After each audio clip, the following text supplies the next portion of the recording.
Greetings gamers, FiOth here, and in this video I'm gonna give you 5+1 suggestions for shooters if you wanna play with your friends. These are all PvE focused games, so you can plan and execute at your leisure without the stress that comes with PvP.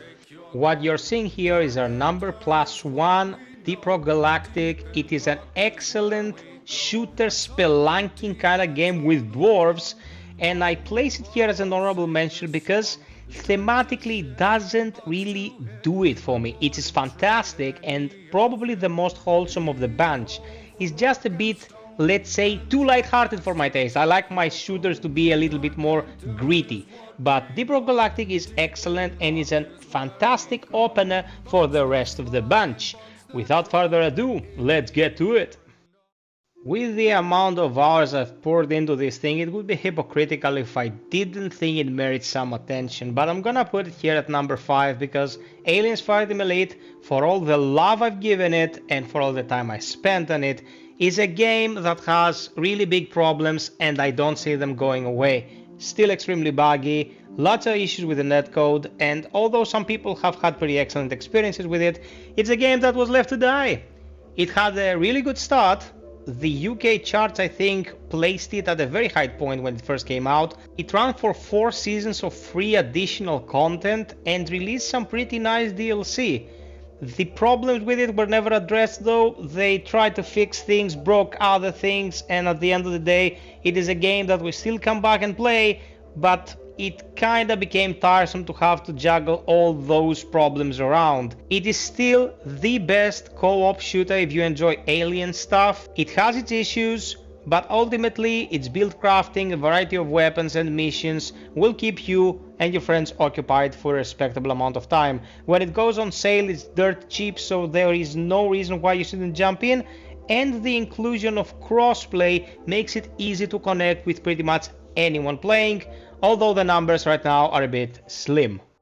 I'd be lying if I told you I didn't await the arrival of Helldivers 2 with bated breath, and I can still easily recommend it to many a nice chap, because it is an easy to pick up and enjoy shooter, especially if you wanna go towards games with larger groups entailed, because you can put 4 players in the same squad here instead of the 3 players in most other cases. Helldivers 2 is a fine game. It is all a spoof, so it's fun to watch and it's fun to witness the shenanigans that happen, the broken physics, the intentionally ridiculous scenarios that they throw your way with the over-the-top epic music and one-liners from the characters. Ultimately, it grows a little stale because there is no build crafting or any kind of customization for weapons, stuff that was in the original game, and I don't know why they excluded them, but it has 2 enemy factions at the moment, both very different to play. It gets regular updates with new warbones that include new gear, and I suppose eventually we're gonna see the 3rd faction, maybe some kind of additional customization. The game became overly popular when it came out, something that nobody expected. The servers couldn't handle the population, and it was a pretty miserable state of affairs, at least for a couple of weeks. As it stands now, it's pretty competently running. You will be able to connect with people with no issues, and of course it supports crossplay between PC and the PlayStation 5, the only consoles it's running on at the moment. If you have 3 buddies you want to spend some quality time with, Helldivers 2 is a very solid proposition. Did I just place Warhammer 40k Darktide above Helldivers 2? Hell yes I did, and I'm gonna explain why. Darktide is a game that released in one of the most disastrous states I've ever seen a game release, and it was a hell place to try to play this game. Crashes, lack of compatibility with your hardware, slowdowns, it was a dumpster fire.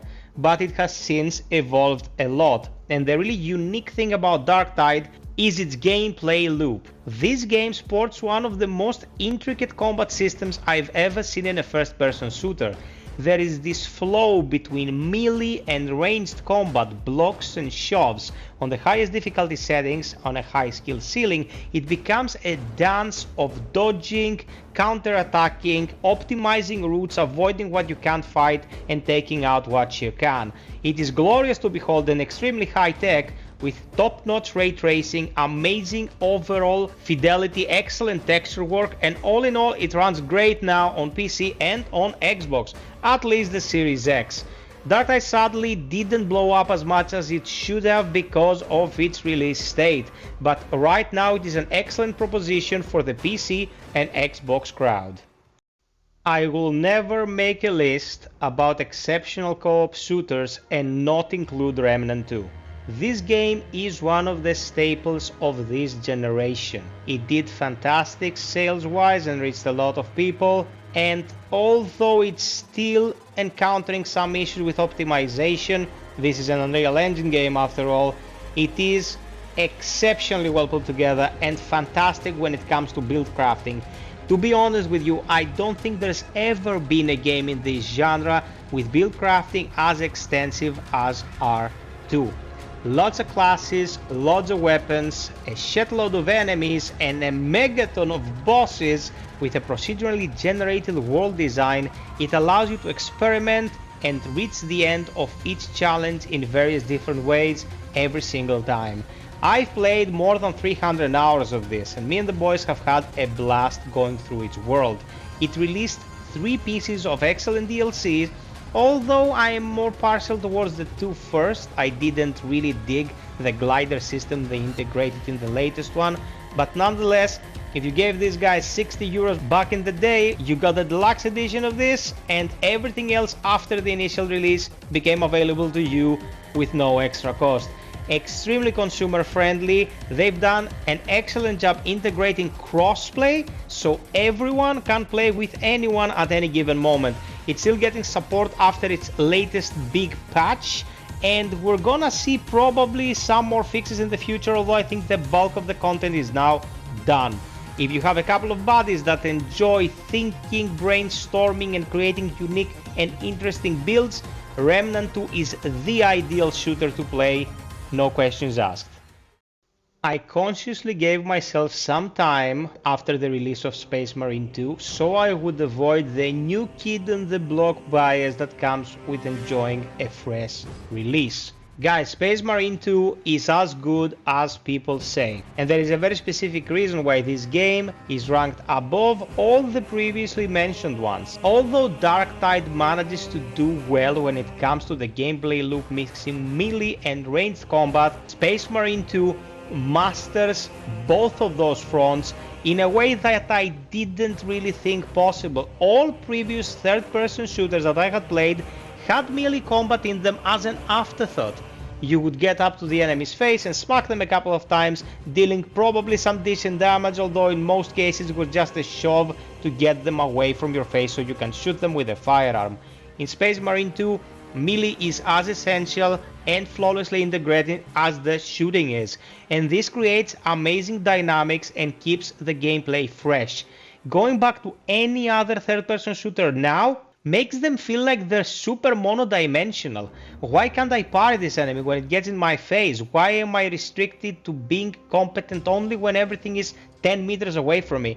It creates all those interesting dilemmas when it comes to what others could have done with integrating more close quarters combat to their gameplay mechanics. It doesn't have to be something as flashy as a Space Marine finisher, but some CQC in most cases would probably work, but studios don't bother. It offers amazing spectacle, is extremely cinematic. The campaign could have been better utilized because the star of the show right now is the Ops mode, where you are actually leveling up characters and weapons and abilities. The base campaign is much more impressive than Ops, but you cannot enjoy those missions with the added elements of Ops mode. So if Saber is listening and they integrate all the missions from the main campaign into Ops, they will have practically doubled their Ops missions, providing players with that much more content that they can play again and again. Did I also mention that it sports a fully full-fledged PvP mode. This is insane. I haven't seen stuff like this being done since probably BioShock 2, you know, the story-driven single-player game getting also PvP, because why the hell no, people are buying the game, so let's give them as much as possible. Everything in the future will be free, they have stated that clearly, and the only additional stuff that you can get from deluxe editions and pre-orders and whatnot is more cosmetics to make your Smurfs look more interesting. Super duper consumer friendly, as Saber usually is, with fantastic netcode, cross save and cross play across everything. Space Marine 2 is hands down my #1 suggested co-op shooter for 2024. Thank you so much for watching my list of suggested shooters to share with your friends. You can click any of these vids to enjoy some of the shenanigans I have produced in the past. I've covered pretty much all of these games except for Deep Oak Galactic, so you can find a ton of gameplay on the channel. Subscribe, like, hit the notification bell, and until next time, be well, stay frosty, and always up for perfection.